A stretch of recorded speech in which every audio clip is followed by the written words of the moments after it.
Sous la conduite du DG de l'Agence congolaise des grands travaux, maître d'ouvrage délégué du ministère national des ITPR sur ce projet, le vice-premier ministre et ministre des Travaux publics a effectué une visite d'évaluation des travaux de construction et de modernisation des 145 km de la route Kasumbalesa-Mokambo-Sakania. Dès l'entame de ce tronçon, Willy Ngopos a suivi les explications sur le tracé avant de parcourir cette route. Il est émerveillé par l'ouverture des emprises réalisées par la firme CCECC sous le financement du concessionnaire GIO. Commencé fin 2020, les travaux ont permis à ce jour de rendre carrossable l'ensemble de ces 145 km. Outre l'ouverture des emprises, les travaux d'orientation des eaux grâce à la construction des passages sur route, dont des buses et des dallos, font qu'il n'y ait plus d'accidents sur ce tronçon.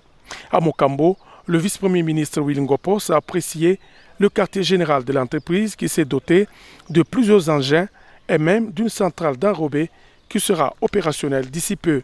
À l'entrée de Sakania, il est conduit sur la route de contournement de la cité qui aboutit au port sec de Lukangaba d'1 km² et encore en chantier.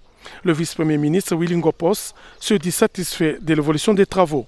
Lorsque nous avons accepté ce projet, nous ne pensions pas qu'on allait arriver tout de suite à des résultats comme ça. Les 145 km que nous avons parcourus de l'entrée Kasumbalesa jusqu'ici, nous avons remarqué qu'il y a quand même des travaux qui sont des premiers travaux qui ont commencé à être faits.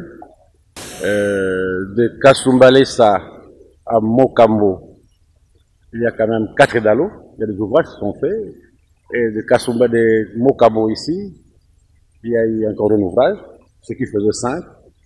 Donc la qualité du travail qui va s'effectuer ici, au finish, je crois que ce sera une très bonne qualité. Signalons que le revêtement de cette route débute à la prochaine saison sèche et durera 24 mois.